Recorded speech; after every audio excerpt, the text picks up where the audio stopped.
हर साल बारिश आती लेकिन इस साल ज्यादा है ना। और सुनो, कल जब मैं प्रेयर कर रहा था मैंने कहा परमेश्वर ये बादल को रिमूव करने की आप जानते, मैं सोच रहा ये क्यों नहीं रिमूव हुआ इस बार।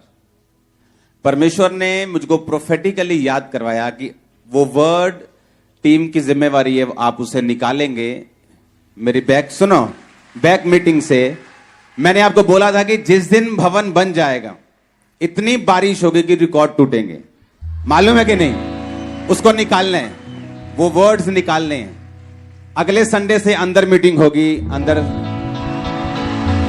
हालेलुया, आमीन। अपने हाथ सब जन खड़े हो जाओ एक सेकंड के लिए। अगले संडे से हम अंदर मीटिंग करेंगे। सुनो मेरी बात, सुनो, ये दिन हम मिस करेंगे अभी। ये हमारे विश्वास का एक प्रतीक था परमेश्वर में। हां, सुनो मेरी बात, अपने हाथों को उठाओ। तब परमेश्वर ने कल मुझे मेरे ही वर्ड याद कराए। परमेश्वर ने कहा, क्या मैंने तुझसे नहीं कहा था कि जिस दिन जब ये भवन बन जाएगा उस दिन, उन दिनों में रिकॉर्ड तोड़ बारिश होगी। मालूम है कि नहीं? आपको मैं दिखाऊंगा वो वीडियो, मैं दिखाऊंगा वो वीडियो।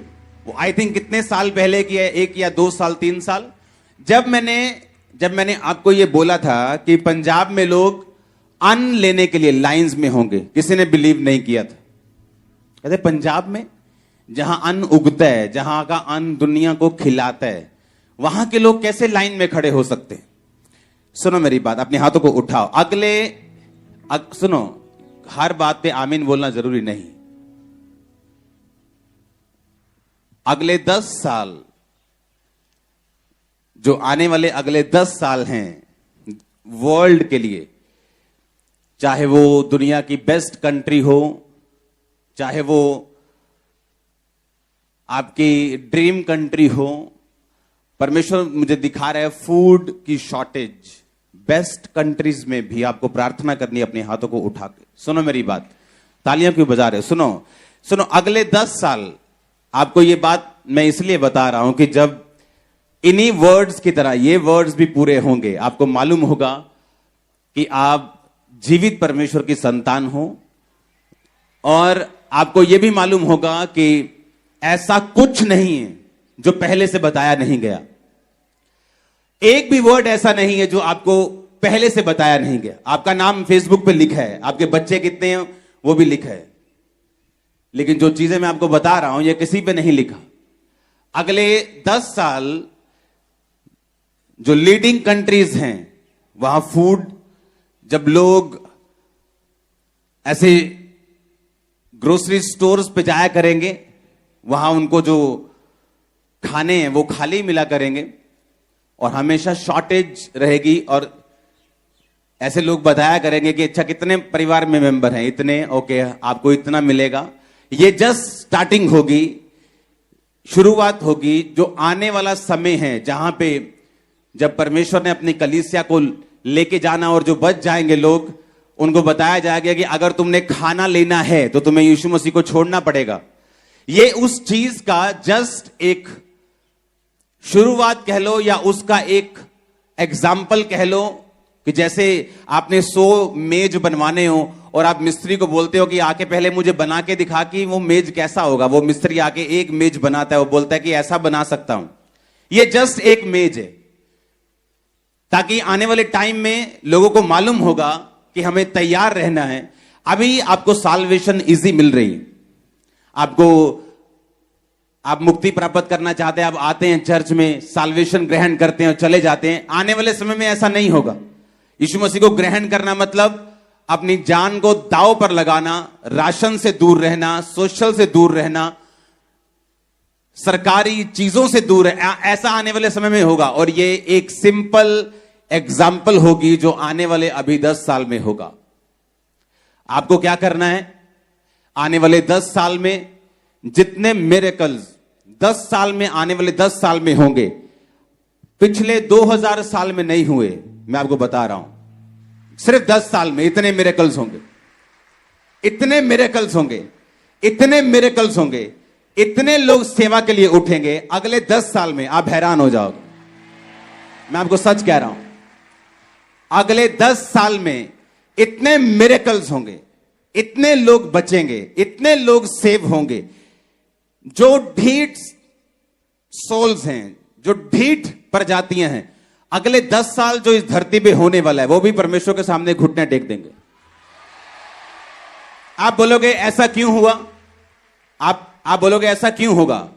ऐसा इसलिए होगा कि जैसे जैसे ये अंत के टाइम, अंत का घंटा नजदीक आता जा रहा है, परमेश्वर ये चाहता है कि उसकी जो मैजेस्टी है, उसकी जो हॉर्न जिसको बोलते हैं, उसकी जो पावर है, उसकी जो प्रेजेंस है, वो लोगों को मालूम हो। आने वाले 10 साल में हर एक इंडिया का सेलिब्रिटी वचन सुन चुका होगा। हर सेलिब्रिटी, वो प्रभु में आता है नहीं आता है, ये तो हर इंसान का पर्सनल मामला है। आने वाले 10 साल में हर एक सेलिब्रिटी वर्ड सुन चुका होगा, यीशु मसीह को जानता होगा, मिरेकल जानता होगा, पावर जानता होगा, वर्ड जानता होगा। बाकी उसका डिसीजन है वो क्या करता है। आने वाले 10 साल ऐसे मार्वलस होने वाले हैं। जो लोग पवित्रताई में होंगे, जो लोग सेवा करते होंगे, जो लोग परमेश्वर में बड़े और पूरे होंगे, वो चमकना अब छोटा होगा। वो ऐसे मारेंगे लिश्कारा, आंखें बंद कर देंगे लोगों की। आने वाले 10 साल, मैं सिर्फ 10 साल की आपको प्रोफेटिक वर्ड दे रहा हूं। जस्ट 10 ईयर, आने वाले 10 साल। हालेलुया। अपने हाथों को उठाओ। शॉर्टेज अच्छी चीज नहीं, लेकिन यह होगा, पवित्र आत्मा कहता है। देशों के साथ, 1-2 देश नहीं, बहुत देशों के साथ फाइट करेंगे, बल्कि देश खाने के लिए। आपको हाथों को उठाना है कि परमेश्वर तेरे लोगों को तू बचा, देशों को बुद्धि दे। इन समयों में तेरा सुसमाचार तेजी से फैले। मांगो अपने हाथों को उठा के थैंक यू जीसस बोलते हुए।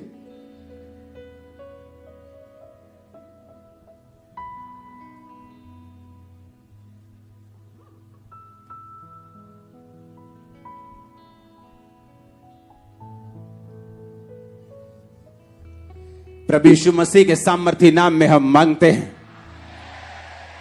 अपनी सीट को ग्रहण करो, अपनी बाइबल को उठाओ, अपने होंठों को खोलो, बिना आवाज किए बोलो, परमेश्वर यह वचन मेरे लिए है। अपनी आंखों को बंद करके बाइबल को उठाओ, अगर नहीं है तो आंखों को बंद करके अपने हाथों को उठा के प्रार्थना करो।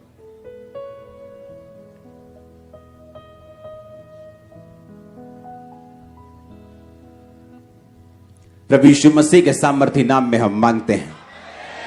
Congratulations church. आज के दिन भी आपका यहां उपस्थित होना, वो बात अलग है। भवन तैयार हो चुका है, अब हम चले जाएंगे, पर ब्रांचेस अभी भी वैसे ही होंगी, तो वो वही एक्सपीरियंस करेंगी जो हमने इतने साल किया है। हालेलुया। और ये अच्छा एक्सपीरियंस, हां, और ये अच्छा एक्सपीरियंस। लोग कंप्लेंट करते हैं, हम लोगों को बसेस भेजते हैं, हम उनको एसी हॉल देते हैं, उनको हीटिंग हॉल देते हैं, फिर भी वो चर्च में आते नहीं। हम आपको कुछ भी नहीं दे रहे, फिर भी आप चर्च में मौजूद हैं। पता है क्यों? सुनो, वो मिरेकल जिसकी आप वेट कर रहे हो, वो इम्पॉसिबल काम पॉसिबल होगा आज यीशु मसीह के नाम में आपकी लाइफ में। वो अनॉइंटिंग आपके लाइफ पे हिट करेगी आज, और आप सेम वापिस नहीं जा रहे हो। हर वो चीज जो शैतान ने पकड़ी आपकी लाइफ से, छोड़ दे अभी और आउट हो आपकी लाइफ से। हालेलुया। अपनी लाइफ की बिगेस्ट टेस्टिमनी को देने के लिए तैयार हो जाओ। आमीन, आमीन। बिगेस्ट टेस्टिमनी को देने के लिए तैयार हो जाओ। वो स्पर्श जिसका आप इंतजार कर रहे हो, मैंने कहा वो मिल चुका है, आपको देने के लिए टेस्टिमनी तैयार हो जाओ। हालेलुया। अगले 10 साल हमें तैयारी करनी है। अगले 10 साल में अगर आप खड़े रहे और सेकंड आप परमेश्वर की सेवकाई में रहे, हां, जितना भी हो सके। एक पास्टर की तरह तो हर कोई सेवा नहीं कर सकता, लेकिन अगले 10 साल अगर आप उस चीज में रहे, मैंने कहा चमकना छोटी बात है, आप लिश्कारा मारेंगे जबरदस्त। ये जो आप आज देख रहे हो, ये मैंने 15 साल पहले प्रोफेटिक वर्ड दिया था, जो आज आप अपनी आंखों से देख रहे हो। अगर आज आप यहां बैठे हो तो लाखों लोग टीवी पे बैठे हैं मुझे देखने के लिए। मैंने कहा था कि लोग टीवी पर मीटिंग को अटेंड करें, तब पता नहीं था कैसे होगा, इंटरनेट नहीं था तब, विश्वास की प्रोफेसी नहीं थी कि आने वाले समय में ऐसा होगा, तो मैं विश्वास से एक प्रोफेसी करूं।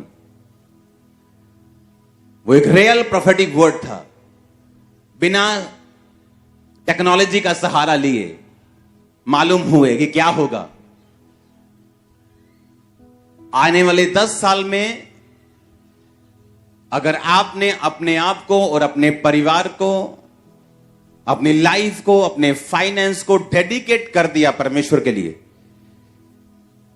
इम्पॉसिबल होगा आपको हराना, आपका टूटना, आपका गिरना, झड़ना। अभी लोग आपके साथ अपनी लाइफ को मैं आपको प्रोफेटिक मैसेज दे रहा हूं आज। अभी तो लोग, अन्य जाति लोग आपके साथ अपनी लाइफ को कंपेयर करते हैं, बोलते हैं अच्छा आपके पास तो ये, अच्छा हाँ हमारे पास भी है, थोड़ा ठीक ठीक है, अच्छा आपके पास ओ ये। पर आने वाले समय में आपकी ब्लेसिंग्स कंपेयर नहीं होगी उनसे। आपकी ब्लेसिंग जस्ट माउथ शट कर देगी लोगों को। मैं सच कह रहा हूं, मैं आपको सच कह रहा हूं। वो ब्लेसिंग जो मूसा ने अजगर बनाया लाठी को, कहते हम भी बना सकते हैं, उन्होंने भी बना दिया। मूसा का अजगर उनके अजगर को खा गया। उन्होंने कहा मूसा ने कहा पानी को लहू बना सकता हूं, बना दिया, उन्होंने भी बना दिया। लेकिन एक टाइम आया जब वो मूसा को कॉपी नहीं कर सके। कहते ये तो परमेश्वर के हाथ का काम है, इसे हम कॉपी नहीं कर सकते। वो टाइम आपकी लाइफ में आ रहा है, आपकी ब्लेसिंग्स कॉपी नहीं होगी, आपकी ब्लेसिंग्स मुंह बंद रखेंगे लोगों का। ओ आमीन हो चाहिए, बरकत तुम्हारी है चर्च। हालेलुया। आने वाले 10 सालों में शैतान अपने जो वेपन्स हैं उनको बढ़ाएगा, उसके हथियारों को वो बढ़ाएगा। जिन चीजों में कभी लोग बिगड़े नहीं, उनमें भी बिगड़ते हुए आपको बच्चे नजर आएंगे। नए नए ड्रग्स, नए नए नशे, नई नई चीजें, नए नए सिस्टम, व्यभिचार एक अलग मोड में, एक अलग लेवल पे आपको नजर आएगा। लेकिन ये अगले 10 साल अगर आपने डेडिकेट कर दिए, अगले 10 साल अगर आपने अपना ध्यान परमेश्वर की ओर रख लिया, अगले 10 साल अगर आपने परमेश्वर को पूरा डेडिकेट कर दिए, दैट्स इट। वो आपके 10 साल आपके वंशों तक नजर आएंगे, वंशों तक, जनरेशंस तक। आप चाहते हैं मैं आपको प्रोफेटिक मैसेज दूं? हां, आप चाहते हैं कि परमेश्वर की आवाज को हम सुने और समझें? अगले 10 साल गोल्डन ईयर्स हैं हमारे लिए। आपको जस्ट वो करना है जो बाइबल कहती है।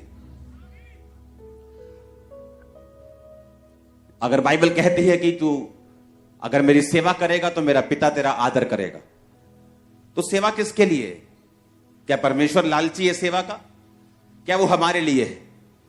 इसको मैं वचन से साबित करूंगा। एस्तर की पुस्तक 4 बाब उसकी 1 से 16 आयत। उसमें लिखा, जब मोर्दके ने जान लिया कि क्या क्या किया गया है, तब मोर्दके वस्त्र फाड़ टाट पहन राख डाल नगर के मध्य जाकर ऊंचे और दुख भरे शब्द से चिल्लाने लगा। जब मोर्दके को मालूम हुआ कि मेरी सारी जाति को हामान नष्ट कर देगा राजा की आज्ञा पाकर, तो बाइबल कहती वो चिल्लाने लगा, रोने लगा, टाट पहन लिया।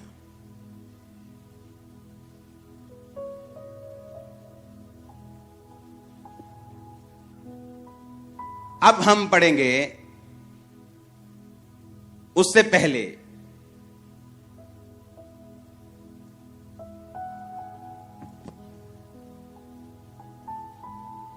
ये स्टोरी को समझना जरूरी है। 5 आयत में लिखा, तब एस्तर ने राजा के खोजों में से एक को, जिसे राजा ने उसके पास रहने को ठहराया था, बुलाकर आज्ञा दी कि मोर्दके के पास जाकर मालूम करे कि क्या बात है।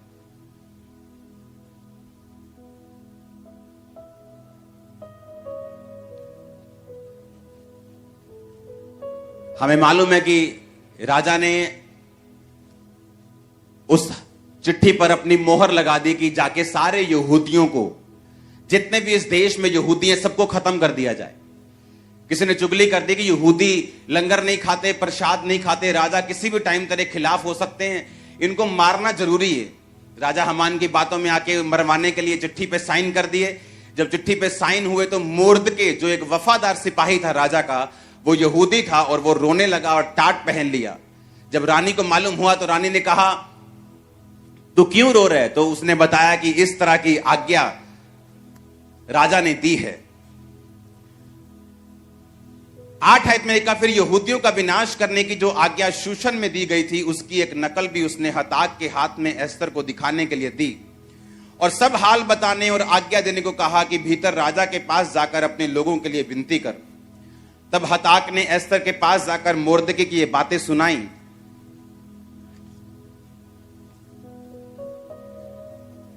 अब आगे बढ़ेंगे 11 आयत को। राजा के सब कर्मचारियों वरन राजा के प्रांतों के सब लोगों को मालूम है, क्या पुरुष क्या स्त्री कोई भी क्यों ना हो, जो बिना आज्ञा भीतरी आंगन में राजा के पास जाएगा, उसके मार डालने की आज्ञा है। केवल जिसकी ओर राजा सोने का राजदंड बढ़ाए वही बचता है।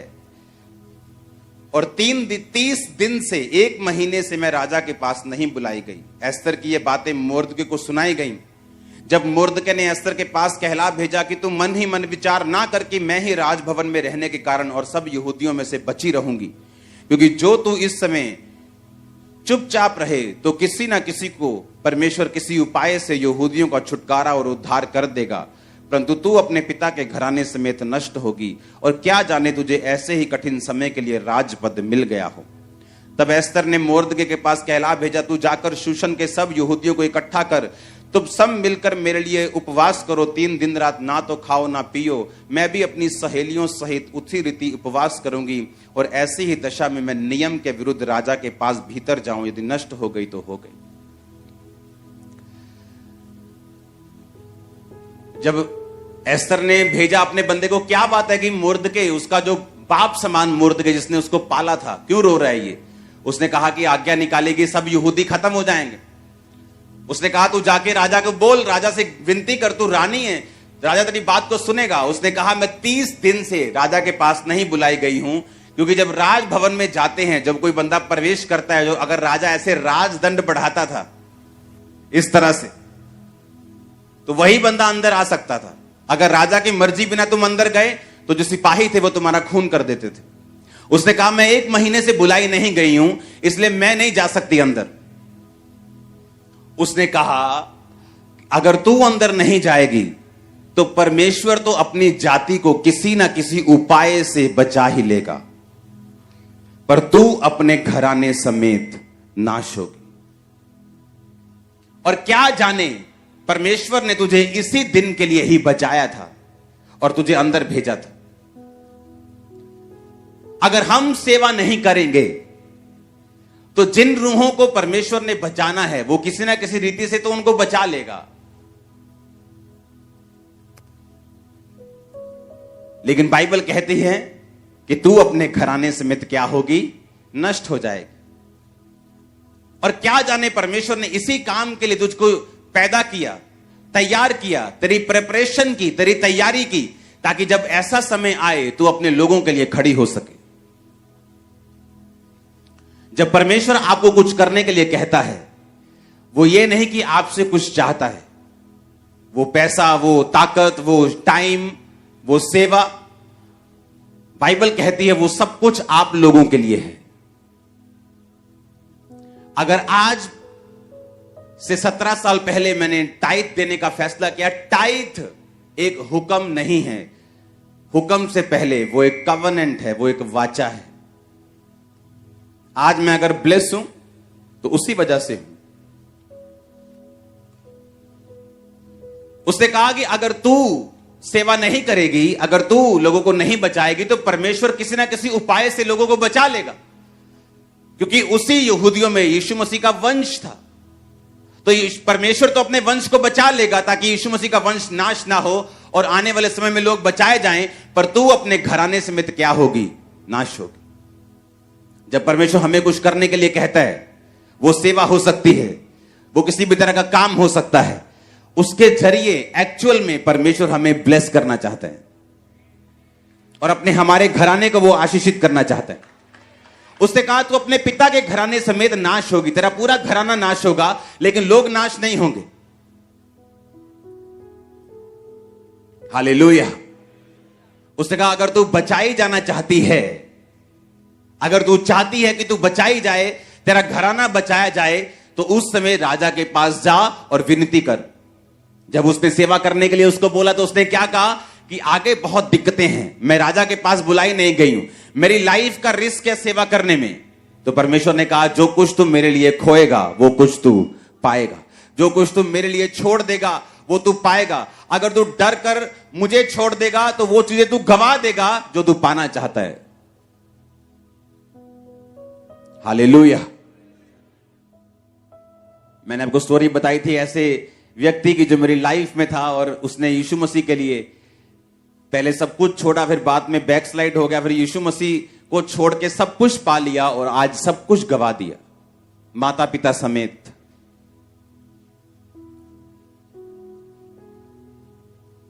अगर परमेश्वर हमें कुछ करने के लिए कहता है तो एक्चुअल में वो हमें सेव कर रहा है, हमें बचा रहा है, आपके परिवार को सेव कर रहा है, आपके परिवार को बचा रहा है।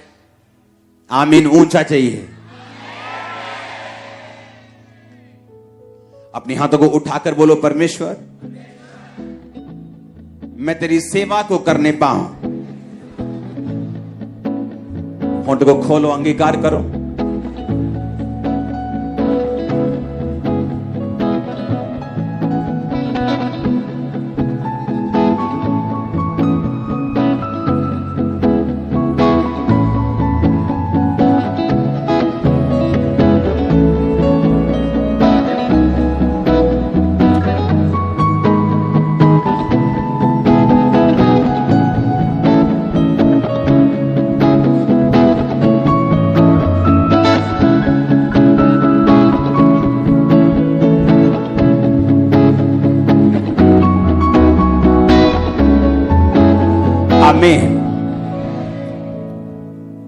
उसने कहा मेरी लाइफ को रिस्क है, मैं तो राजा के पास 30 दिन से बुलाई, राजा ने तो मुझे याद भी नहीं किया पिछले 30 दिन से।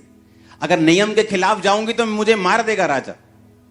जब आप सेवा करने लगते हैं आपको रुकावटें आती हैं, आप जब परमेश्वर में चलने लगते हैं आपको मुश्किलें आती हैं, थ्रेटनिंग आती हैं, आपको छोड़ने की धमकियां आती, आपको मरने की धमकियां आती, आपको डूबने की धमकियां आती आपको। फिर परमेश्वर देखता कि आप उन धमकियों के बारे में ध्यान रखेंगे और अपने आप को बचाने की कोशिश करेंगे या परमेश्वर में अपने आप को डुबोने की कोशिश करेंगे। अगर आप परमेश्वर के लिए अपने आप को डुबोने की कोशिश करेंगे वो आपको तैरना भी सिखाएगा, ऊंचा होना भी सिखाएगा। और अगर आप परमेश्वर को छोड़ देंगे कि मैं मर ना जाऊं तो वो लाइफ जाने वाली, वो फाइनेंस जाने वाला है, वो परिवार भी जाने वाला, उसे कोई रोक नहीं सकता। फिर एक्चुअल में परमेश्वर उन्हीं को ब्लेस करने के लिए आपको यह कहता है। आमीन। उसने कहा मैं बुलाई नहीं गई हूं, क्योंकि जब आपको सेवा करनी होती है आप उसे आराम से नहीं कर सकते। आपको चैलेंजेस आएंगे, वो चैलेंजेस लाइफ पर भी बना सकते हैं, वो चैलेंजेस कई तरह के हो सकते हैं, वो चुनौतियां कई तरह की हो सकती हैं। लेकिन बाइबल कहती है उसने वो चैलेंज लिया, उसने कहा ठीक है आज से तुम उपवास करो 3 दिन रात के, मैं भी रखती हूं, मैं नियम के खिलाफ जाऊंगी। नियम के क्या करूंगी? खिलाफ जाऊंगी। और फिर मैं जाके राजा को बोलूंगी। और बाइबल कहती है जब उसने परमेश्वर की ताकत का सहारा लिया, नियम के विरुद्ध राजा के पास गई, परमेश्वर ने राजा के दिल में उसके लिए फेवर डाला, वो भी बचाई गई, मोर्दके बचाया गया, यहूदी बचाए गए, पूरी जाति बचाई गई, हमान नाश हुआ, उसका घराना नाश हुआ, जो लोग उनको नाश करना चाहते थे। एक स्टेप परमेश्वर में लिया गया। आमीन। वो कितनी बड़ी बरकत को पैदा कर सकता है, जस्ट एक स्टेप लिया गया। परमेश्वर ने कहा यहोशू मैं तुझे वो देश जो तेरे सामने है, जो मैंने वायदा किया था अब्राहम से, अपने लोगों से, मूसा से, इस्राएलियों से कि मैं वो देश तुम्हें दूंगा, पर ऐसा कर व्यवस्था की ये पुस्तक तेरे मन से कभी भी उतरने ना पाए। इसको अपने मन में रखना, ना तो दाहिने मुड़ना ना तो बाहिने मुड़ना। आप जानते हैं इस्राएलियों की जो सफलता थी वो यहोशू के व्यक्तिगत संबंध के ऊपर, जो उसका परमेश्वर के साथ था, उस पर निर्भर करती थी। कितनी गहरी बात है। इस्राएलियों की सफलता यहोशू की पर्सनल लाइफ जो उसकी परमेश्वर के साथ थी उस पर निर्भर करती थी।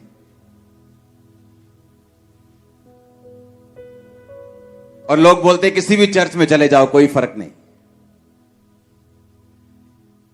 परमेश्वर ने कहा यहोशू, ये लोग जो मेरे हैं मैं उनको कनान में लेके जाऊंगा जहां दूध और शहद की नदियां बहती हैं, पर तू अपने व्यक्तिगत संबंध जो मेरे साथ हैं उन्हें मजबूत कर ले।